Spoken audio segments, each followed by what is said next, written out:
Hello guys, welcome to my channel. First of all, I would like to say thanks to those who are watching this video. So let's start. हमारा जो topic है class 12 के लिए है chapter 5 है continuity and differentiability exercise 5.8 and in this video we are going to see question number 6. Question number 6 is the last question of this exercise 5.8 and इससे पहले वाले क्वेश्चंस एक्सरसाइज चैनल पे जाके चेक कीजिएगा. There is a separate playlist of this chapter. So last questions, last exercise are added on the playlist. Okay, so now we are going to see question number 6. What is in question number 6? Let's go.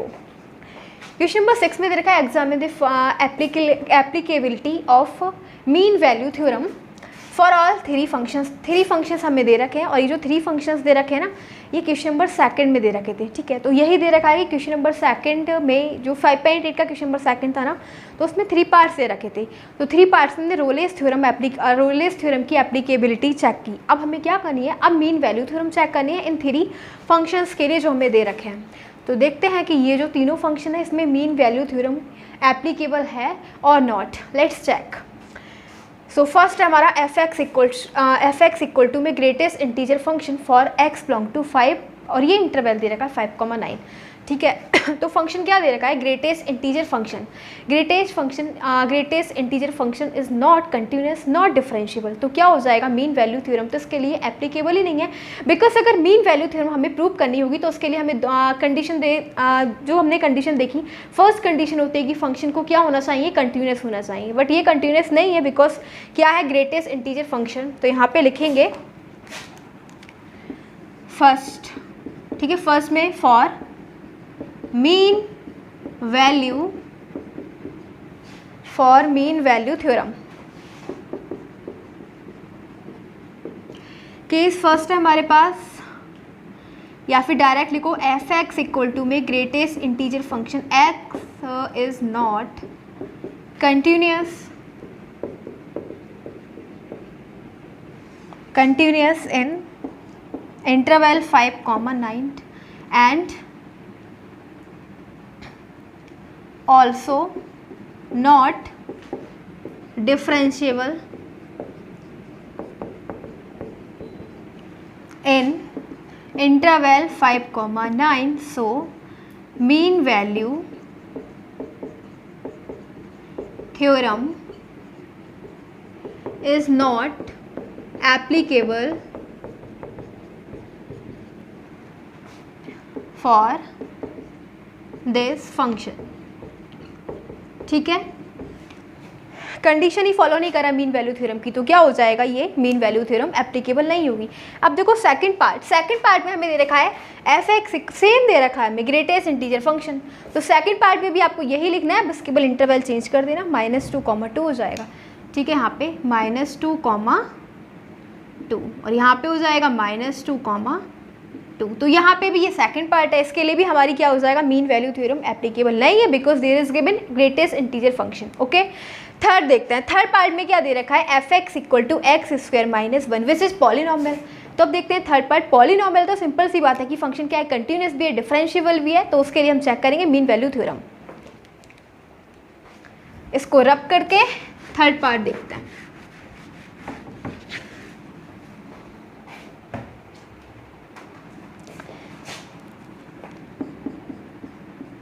ठीक है, third part में हमें दे रखा है F X equal to में X square minus 1 which is polynomial.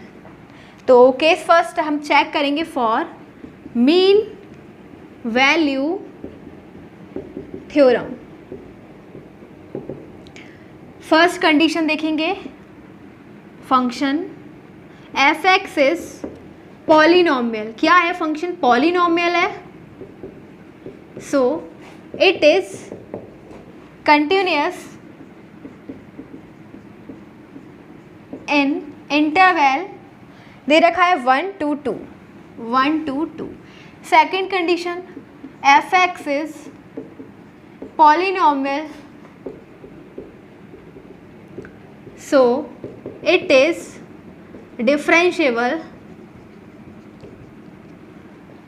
In interval 1,2. ठीक है, पॉलिनॉमियल फंक्शन है इसलिए क्या है, कंटिन्यूस भी है, डिफरेंशिएबल भी है. थर्ड केस है, हम देखेंगे कि F A should not be equal to F B. F A क्या दे रखा है, A is given 1 and V is given 2। So हम F1 और F2 फाइंड करेंगे जो कि इक्वल नहीं होना चाहिए। केस थर्ड है हमारे पास, F A should not be equal to F V. ठीक है, तो एफ ए क्या है हमारे पास, एफ ए का मतलब 1 और बी का मतलब F2। तो हम चेक करते हैं, पहले हम फाइंड करेंगे F1।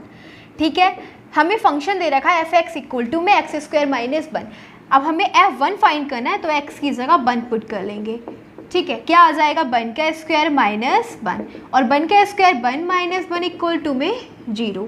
अब नेक्स्ट एफ वी का मतलब x की जगह हम क्या पुट करेंगे, 2। तो x की जगह 2 पुट कर लेंगे और 2 का स्क्वायर 4 माइनस 1 इक्वल टू में 3। F2 क्या आ गया, 3। Now we are seeing here F1 is not equals to F2 because F1 value of F1 is 0 and F2 की वैल्यू क्या है, 3। So it is not equal. And यही तो हमारी कंडीशन होती है मेन वैल्यू थ्योरम की, हमें प्रूव करना होता है कि F A is not equal to F V. तो प्रूव कर रहे हैं एफ ए एफ वी के इक्वल नहीं है। अब नेक्स्ट जो हमारा प्रोसेस होगा क्या होगा, नेक्स्ट स्टेप हम फाइंड करेंगे सी की वैल्यू। ठीक है, नाउ फाइंडिंग सी। अब हम सी फाइंड करेंगे, तो सी निकालते हैं F dash C equal to में F V minus F A over V minus A. ठीक है, अब यहाँ पे एफ डेक सी का मतलब क्या हो जाएगा, डिफरेंशियल फंक्शन का। फंक्शन क्या दे रखा है, हमें ये दे रखा है, इसका अगर हम डिफरेंशियल करेंगे तो क्या हो जाएगा, पावर मल्टीप्लाई में पावर में से 1 सबट्रैक्ट 1 का 0 कॉन्स्टेंट टर्म है, हमारे पास आ जाएगा 2x 2 माइनस 1 को रिमूव कर देंगे, 2x आ गया। ठीक है, बट हमें क्या फाइंड करना है, एफ डेक सी, यानी कि x की जगह c पुट करना है, तो यहाँ पे c पुट कर देंगे और यहाँ पे भी c पुट कर देंगे। तो एफ डेक सी हमें क्या मिला, 2c। ठीक है, इसको यहाँ पे लिखेंगे 2c इक्वल टू में एफ वी। हमने एफ वी फाइंड करा था, एफ वी आया था F2 का मतलब 3 माइनस एफ ए हमने फाइंड किया था which is 0 over V minus A. B क्या था, 2 और ए क्या था, 1। फाइंड करेंगे 2c इक्वल टू में 3 अपॉन 2 माइनस 1, यानी केवल 3 आ जाएगा। ठीक है, तो अगर यहाँ से c की वैल्यू निकालेंगे 3 अपॉन 2 इक्वल्स टू में 1.5। ठीक है, तो क्या जो c की वैल्यू आई 1.5 क्या आया हमारे पास, c इक्वल टू में 1.5 इज बिलोंगिंग, किस में बिलोंग कर रही है, जो हमें इंटरवल दे रखा है। इंटरवल कहाँ है हमारा, ये 1,2, तो 1 से लेके 2 के बीच में आएगा 1.5। ओके, तो ये क्या हो रहा है, मीन वैल्यू थ्योरम एप्लीकेबल है for this function because value of C is belonging in this interval. ठीक है, तो क्या बोलेंगे कि जो मीन वैल्यू थ्योरम की सभी कंडीशन फॉलो कर रहा है function, that's why we will call for mean value theorem is applicable for this function. ठीक है, लास्ट में लिख देंगे, लास्ट में लिखना, so mean value theorem is applicable for this function. ठीक है, तो जो हमारे हमसे बोला गया था कि हमें चेक करना है मीन वैल्यू थ्योरम, जो हमें 3 पार्ट्स दे रखे थे, first and second mean value theorem applicable नहीं थी, लेकिन लास्ट क्वेश्चन में क्या है, mean value theorem is applicable. So ये हमारा लास्ट क्वेश्चन था of this exercise 5.8। Now exercise 5.8 is completed by us. So again I want to say thanks for watching this video. Thanks again.